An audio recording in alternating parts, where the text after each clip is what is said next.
હાલો friends, good morning, જય શ્રી કૃષ્ણ, જય માતાજી. તો સ્વાગત છે આજના મારા નવા વિડીયોમાં.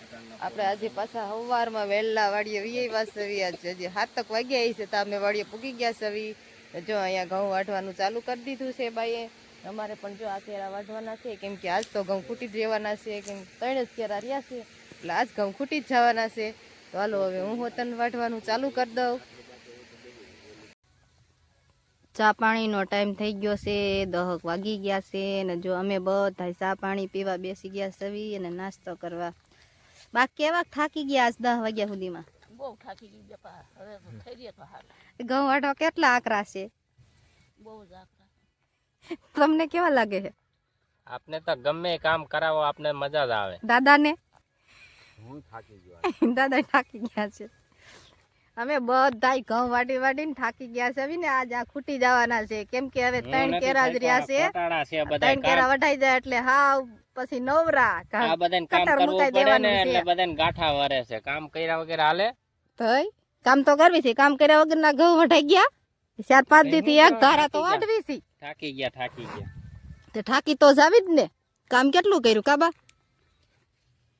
હાલો તો હવે અમે ચા પી લેવી. ચા પાણી પી લીધા અને બાજો કેરે સડી ગયા છે ને ઘઉં વાટવાનું બાઈએ ચાલુ કરી દીધું. મારે જો અહીંયા જે ઘઉં વાટવાનું ચાલુ કરવાનું બાકી છે. તો હાલો હવે હું પણ ઘઉં વાટવાનું ચાલુ કરી દઉં ને વીરના પપ્પા જો પૂળા વાળવાનું કામ કરે છે. ઓલી બાજુ બાપુજી પણ ઘઉં વાટવાનું કામ ચાલુ છે, કેમ કે આજ અમારે ઘઉં પતાવવાના જ છે. બધાય આજ વાટી જ નાખવા છે, કેમ કે 2-3 કેરા છે. તો હવે આજ તો વઢાઈ જ જાય ને 2-3 કેરા. આખો દિવસ વાટશું એટલે વઢાઈ જાય છે. હાલો હવે આપણે ઝડપીથી ઘઉં વાટવાનું ચાલુ કરી દેવી કે બહુ તડકો ન આવે ત્યાં આપણે કેરા વાટી નાખવા છે. કેટલા દેથી ઘઉં વાટો છો બા? થાકી ગયા? બહુ થાકી ગયા કા? હવે થટ વઢાઈ જાય તોય સારું. આજ આ ઘઉં ખૂટી રહી છે તો સારું ખૂટી રહે. તો હાલો આપણે ફટોફટ, તમે તો વાઢવા માંડ્યા છો, હાલો હું ફટોફટ વાઢવા માંડું. અને આ 2-3 કેરા છે એ આજ તો પતાવવાનું જ છે. પવન એવો છે ને તડકો થોડોક લાગવા માંડ્યો છે. આપણે જે થોડા ઘઉં વાટવાના બાકી છે, પણ મને તો બહુ થાક લાગી ગયો છે, તોય વાટવા તો પડશે. ઘઉં વાટવાનું હાલ ચાલુ જ રાખવી. તડકો બહુ થઈ ગયો છે ને હવે અમારે ખાવા વહી જવું છે, કેમ કે આજ બહુ તડકો લાગે છે અને પવન એટલો છે પણ તોય તડકો તો લાગે જ છે. અહીંયા બહાર જાય છે. બા તમને કેવો તડકો લાગે છે?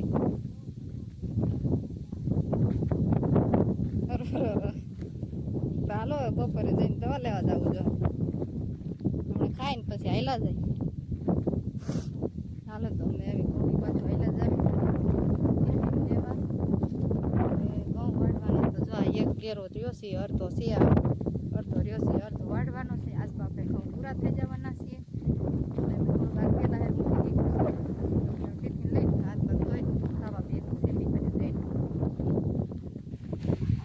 જો બા હાથ ધોવા બેસી ગયા છે, મારે જે હાથ ધોવાના બાકી છે. બા હાથ ધોઈ લે પછી હાથ ધોવ. અને જો બધાય બપોરા કરવા બેસી ગયા છે. આજે તો આપણે બપોરમાં છે બટેટાનું શાક, ગળ, સાઈસ ને ઘઉંના રોટલા. હાલો હવે અમે જમી લેવી. તો હાલો બધાય તમે બપોરા કરવા ને જમવા. બપોર પછી પાછા આપણે ઘઉં વાટવા આવી ગયા સવી. અને એક કેરો જો રહ્યો છે આવો આડો પડી ગયેલો, આટલો હવે આ એક કેરો વાટવાનો છે. આજ તો આપણે ઘઉં બધાય વઢાઈ જવાના છે. તો અહીંયા જો બાઈએ ચાલુ કરી દીધા છે ઘઉં વાટવાના. બા હવે કેટલાક વાગ્યા ઘઉં વઢાઈ જાય છે? 3:30 વઢાઈ જાય તો સારું. હવે તો ઘઉં વાટીને થાકી એટલા ગયા છે બાપા, બહુ થાકી ગયા છે. કોઈથી વાટ્યા નથી તોય વાટવા પડે. બાપુજી પણ આવી ગયા છે ઘઉં વાટવા. મારે ઘઉં વાટવાનું ચાલુ કરવું છે તો ફટોફટ હવે ઘઉં વાટવાનું ચાલુ કરી દેવી. કે તો બા છે જો બધા હવે વાટવાનું ઘઉં ચાલુ કરી દીધું છે. એક કેરો રહ્યો છે તો હવે એક કેરામાં તો 3 જણા બેસું એટલે ફટાફટ વઢાઈ જાય છે. ક્યારેક જેવું થાય તો લગભગ ઘઉં વઢાઈ જાય છે. આજ તો આપણે બધાય ઘઉં વઢાઈ જ જવાના છે અને વાઢીએ નાખવાના છે. આજે એક દાઠીને થરવા દેવું આડા કેરા ઘઉંનું. મારે શું કરવાનું છે? પણ મારે આ પૂરા વાળવાના છે. પૂળા વળશે ત્યારે બપોર પછી આમાં લીલા છોટિયા કાપતા જવાના ને પછી વાળ લેવાના છે. તડકાના તો કેમ વળશે નકર એ તોય વરી જાય છે. ખારું હાલો મંડો પૂળા વાળવા. અમે વાઢવા માંડવી ઘઉંનો એક કેરો જ રહ્યો છે એટલે આજ તો ઘઉં ખૂટા વાળવાના જ છે. આજ ફૂટી જવાના છે ઘઉં. હાલો હવે અમે ફટોફટ કેરા વાઢવા માંડ. ઘઉં આપણા વઢાઈ ગયા છે ફાઇનલી અને જો પૂળા વાળવાનું ચાલુ કરી દીધું છે. હવે જો થોડાક અમથા જ પૂળા વાળવાના છે. આ બાજુ થોડાક પૂળા વાઢેલા પડ્યા છે એ જ વાળવાના છે.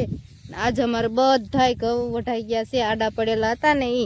અને આ ઘઉં રહ્યા ને એ કઢાવવાના છે કાલે હાર્વેસ્ટરમાં. તો આજના તો આ બધાય ઘઉં અમારે વાઢવાના હતા એ તો વઢાઈ ગયા છે. તો અહીંયા પૂળા વાળવાનું કામ ચાલુ કરી દીધું છે. કેટલાક પૂળા વાળવાના જે રહ્યા છે 25-30 છે. ઘઉં વઢાઈ ગયા છે અને પૂળા વાળવાના થોડાક બાકી છે. જો આટલા પૂળા વાળવાના બાકી છે. ઓલી બાજુ બાપુજી વાળતા આવે છે અને આ બાજુ વીરના પપ્પા વાળતા આવે છે. એટલે આપણા ઘઉં વઢાઈ ગયા છે અને પૂળા પણ વળાઈ ગયા છે. તો હવે મારે થોડાક પૂળા ફેરવવાના બાકી છે. ઓલી બાજુથી હવે પૂળા ફેરવી નાખશું કેમ કે કાલે અમારે આમાં કટર આવવાનું છે એટલે આ પૂળા આઘા પાછા કરવા જોઈશે. તઈ કટર હાલશે. તો હાલો હું હવે પૂળા આઘા પાછા મૂકી દઉં. મારે જો આવડા પૂળા બધા આઘા નાખવાના છે. એક બાજુ કઈ બાજુ નાખવા ક્યાં નાખવાના છે? ઓલી ખાય આમાં હા સારું હાલો. પેલા ઓલા ગુંડા પાંચ ચોખ્ખું કરી નાખ ને પછી આ બધું વાંચી કરાવ. કયું ગુંડું પેલા ગુંડા પાંચ મોટા છે? ચાલો અહીંયાથી હું ચાલુ કરી દઉં બીજું. હાલો તો આપણે હવે પૂળા આખા પાછા નાખવાનું ચાલુ કરવી. બધાય જો પાણી પીવા બેસી ગયા સવી ને આટલા અમે જો આ પૂળા હારી લીધા છે. ઘડીક વાર થાક લાગી ગયો એટલે બેસી ગયા છે પાણી પીવા.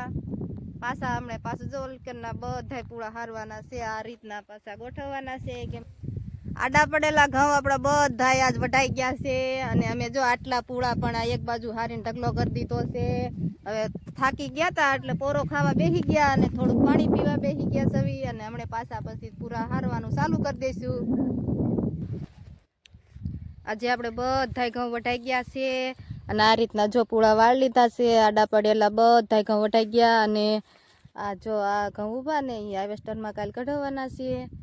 તો કેવો લઈ ગયો આજનો મારો વિડીયો સારો લઈ ગયો હોય તો વિડીયોને લાઈક કરજો. ચેનલમાં નવા હોય તો ચેનલને સબસ્ક્રાઈબ કરજો. ફરીથી મળશું એક વિડીયો સાથે. ત્યાં સુધી બધાને જય શ્રી કૃષ્ણ. ફાઇનલી આપણા ઘઉં બધા આજ વઢાઈ ગયા છે આડા પડેલા અને હવે અમે જાવી સીવી ઘરે. તો કેવો લઈ ગયો આજનો મારો વિડીયો સારો લઈ ગયો તો વિડીયોને લાઈક કરજો. ચેનલમાં નવા હોય તો ચેનલને સબસ્ક્રાઈબ કરજો. ફરીથી મળશું એક વિડીયો સાથે. ત્યાં સુધી બધાને જય શ્રી કૃષ્ણ.